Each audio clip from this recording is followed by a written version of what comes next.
Alright, so it's been a couple weeks since I've gotten on to talk about Dexter Resurrection, but I would like to do so now. I had to catch up on a couple episodes. We're going to talk here about the most recent two. I believe are 7 and 8, but I'm going to have to double check here. So, Dexter is going through his serial killer gauntlet, which is exactly what I wanted. He's the Bay Harbor Butcher, but he's undercover as the Dark Passenger, which was another serial killer who, you know, if you've been following along. Now, this will obviously contain spoilers, but I want to talk a little bit about how it's going and all that stuff. It is my favorite series of all time, so does this count, Dexter Resurrection? Sure it does. Now, everything so far to me is solid, with the exception of the landlord guy. Holy hell.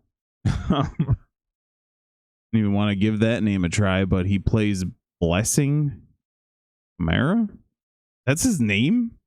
In the previous episode to this week, the one that came out the week of the 15th or whatever it would have been, there's about 12 minutes dedicated to his story.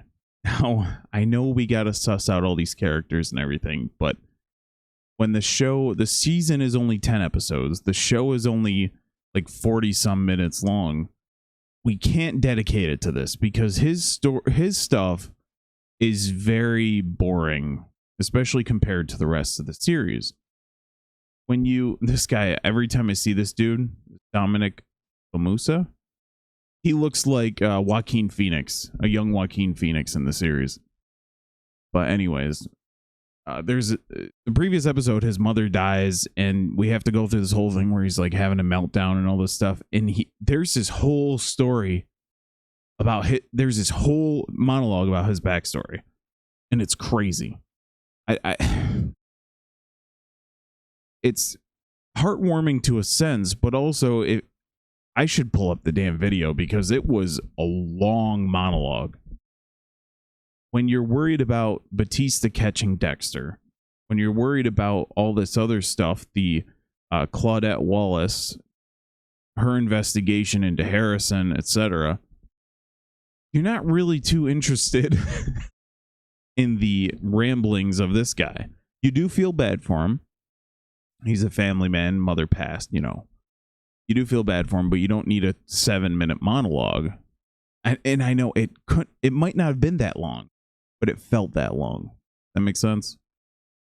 But on to the good stuff. So Dexter, in the 2 episodes ago, again, spoilers, he kills David Melchin's character, the Gemini killer. But we find out that it's Gemini killer because there are 2 of them. So at the end of that episode, David Melchin is walking out, and we're like, what the hell's going on? So they all fly to this private island or whatever Peter Dinklage has, and Dexter, basically, he does the I'm trying to think now. So there was a moment where he cons somebody into, it was when he kills the guy that killed Deb in the original series. God, what was the guy's name? He does this thing where Dexter's like, I'm gonna kill you with that pen, and the volume's not on, and Quinn and Batista are watching, goading this guy into trying to kill Dexter so Dexter can claim self-defense. He did basically the same thing here with David Melchin's character, the second Gemini killer. So he knocks him off. So far he's killed Neil Patrick Harris. He kills him. Kristen Ritter kills herself, allegedly. We still haven't seen that play out.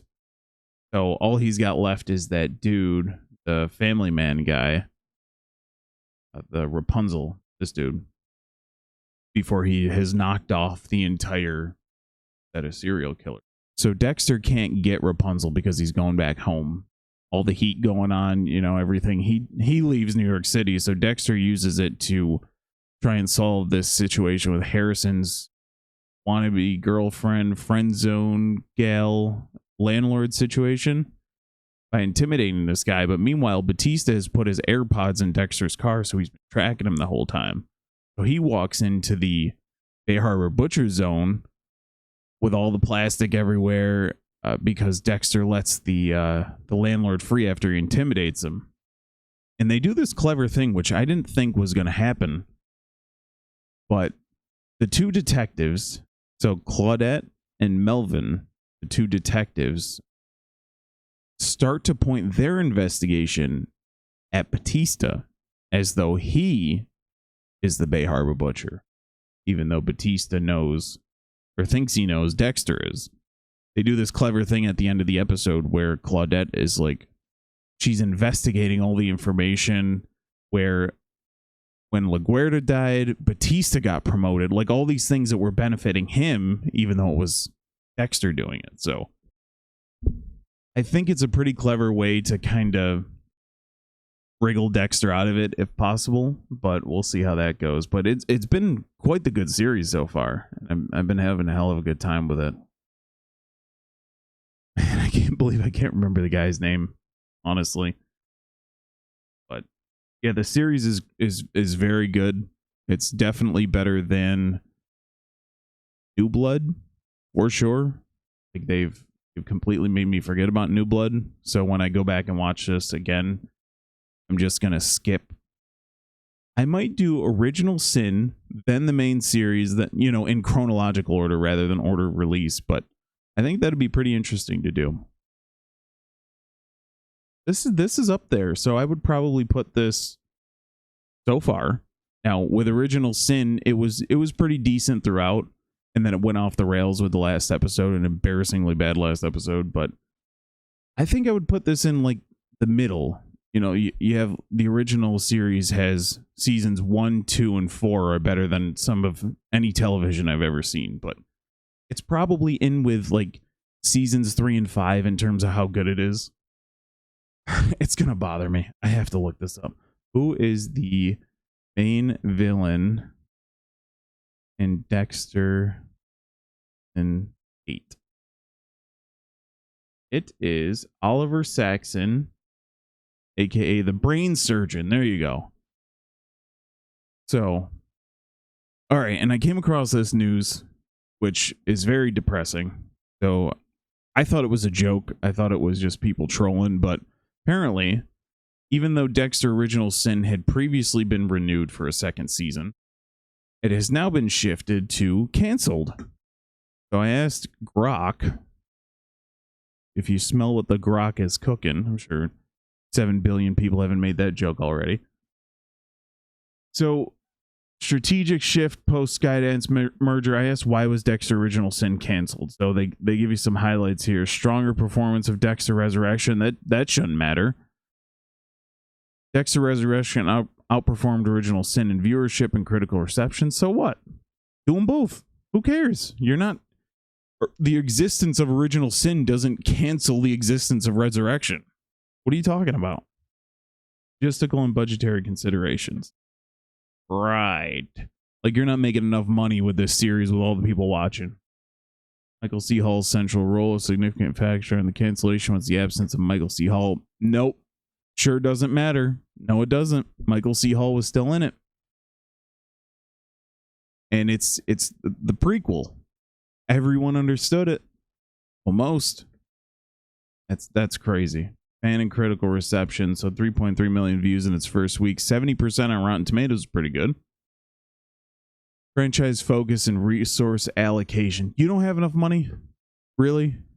Paramount's new strategy appears to favor a streamline. You just gave South Park, who's all they're doing now is making like Trump wiener jokes, like a $10 billion renewal, and you can't make Dexter Original Sin.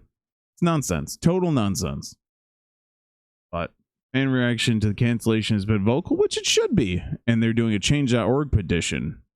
So if anyone wants to get in on that and find that, I don't know. It's very stupid. It's just annoying because, yeah, we really need South Park season 28 for $10 billion. What was the number? Seriously, what was the number? Because it was absolute bananas.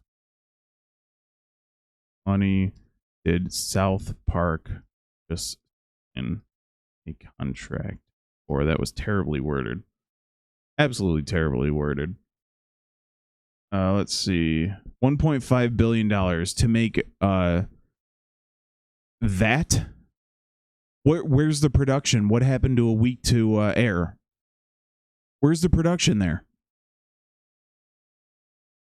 Just a couple of rich creeps want to, rake in more money. That's all it is. I thought it was just a few guys. Just, oh yeah, South Park needs a big budget. Yeah. 50 episodes for $1.5 billion. What's the math on that? Honestly. Probably cost some. I mean, really, what could it possibly cost for that terrible art? Let's look at Paramount Plus and see what other horrible shows they're splurting out there, and they can't make Original Sin. Unbelievable.